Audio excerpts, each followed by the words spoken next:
د پاکستان پوځي رژیم د افغان امنیتي ځواکونو د پوځي عملیاتو ترڅنګ د سایبري جګړې ښکار کېدل.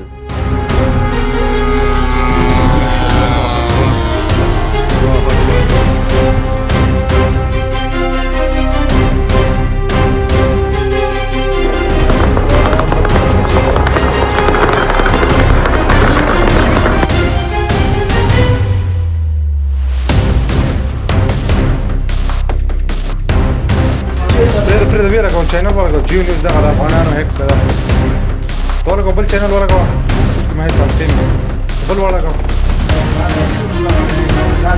دا دې سر شاته جیو طرف هیک مجاهد دغه تیاره مو چیرې رانسکوره کړله؟ دغه تیاره خو د اوس هادي کنډک د شپولو ساحه کې د څلورم ټولې ساحه کې مو ویستله. درنو لیدونکو سلامونه، خدای دې وکړي چې روغ او جوړ اوسئ. د رد ظلم عملیاتو د وروستي جزئیاتو سره ستاسې په درانه چوپړ کې یو. همدا شیبه موږ خبر ترلاسه کړ چې د پېښور بالاحصار د افغان امنیتي ځواکونو د برید لاندې راغلی دی. ویل کېږي چې دغه برید د ډرون الوتکو په واسطه باندې ترسره کېږي. سرچینې بیا وایي چې دغلته شته لوړپوړي امنیتي چارواکي تیښتې تاړه شوي دي او سیمه یې پرېښې ده. د دې ترڅنګ د راولپنډۍ نورخان اډه هم د افغان امنیتي ځواکونو د برید لاندې راغلې ده چې تر اوسه پورې د دې بریدونو وروستي جزئیات نه دي څرګند شوي. موږ کوښښ کوو چې د دې پیښې وروستي جزئیات هم له تاسو سره شریک کړو.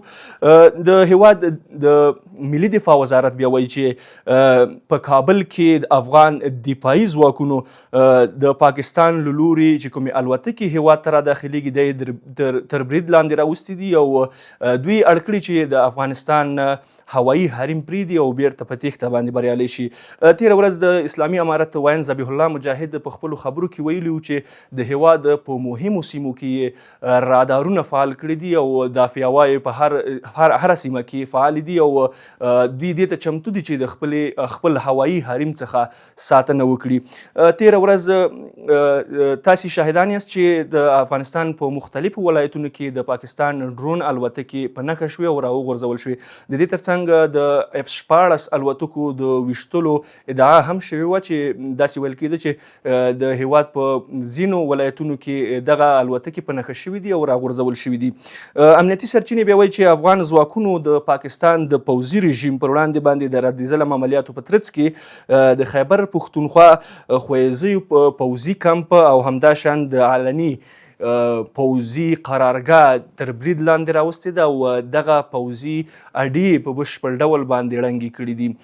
داسې ویل کېږي چې له دغو اډو څخه د افغانستان خاوره تهدیدېدله او وخت ناوخت له دغو اډو څخه د افغانستان په خاوره باندې بمبار ترسره کېده چې له نیکه مرغه د افغان امنیتي ځواکونو له لورې په نښه شوې او دغه اډې په بشپړ ډول باندې ړنګې شوي دي او دوی نور دا ظرفیت نه لري چې وکولی شي د افغانستان په خاوره باندې نظامي عملیات ترسره کړي.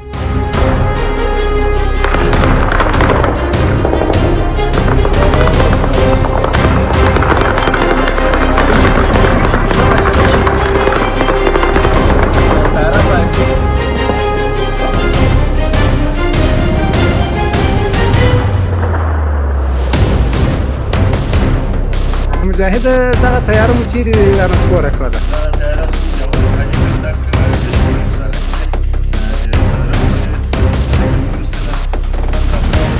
ماشاءالله. نو دغه تیارې کې ډېر جزئیات وړاندې چې دغه یې څه دي؟ ماشاءالله.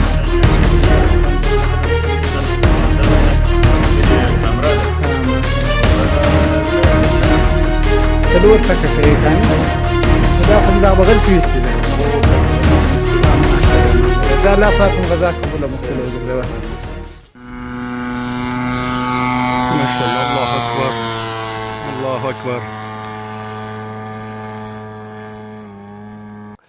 د دې ترڅنګ بیا د ننګرهار اړوند دا خبر راغله چې د تورخم په سیمه کې افغان امنیتي ځواکونه د پاکستان خاورې ته وراوښتي دي او له پولې هاخوا یې نظامي عملیات پیل کړي دي چې دا په دې عملیاتو کې لومړی ځل دی چې افغان امنیتي ځواکونه د پاکستان خاورې ته ورداخلیږي او هلته امنیتي عملیات ترسره کوي. ویل کېږي چې دغلته د ډیورنډ په فرضي کرښه باندې د پاکستان پوستې څو ورځې وړاندې افغان امنیتي ځواکونو لاسته ورغلي وي او دا لومړی ځل دی چې افغان امنیتي ځواکونه له پولې هاخوا وروړي او هلته نظامي عملیات او اهداف په نښه کوي او هغه له منځه وړي.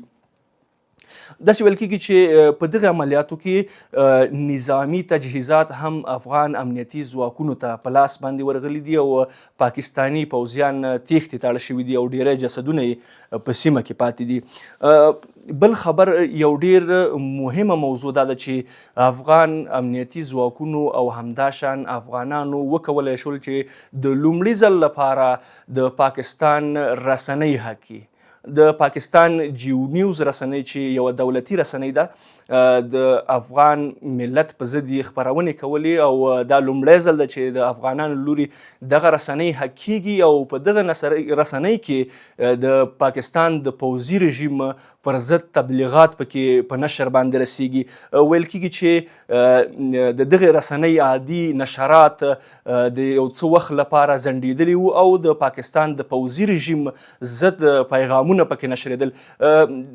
د پخواله رسنیو باندې خپرې شوي ویډیوګانې بیا دا څرګندوي چې پاکستان هڅه کوي چې یو ځل بیا د جیو نیوز نشرات عادي حالت ته راوګرځوي خو تر یو څه وخته پورې دوی ونه شو کړی چې د دغه هایکرانو مخه ونیسي او خپل نشرات خپل عادي حالت ته راوګرځوي.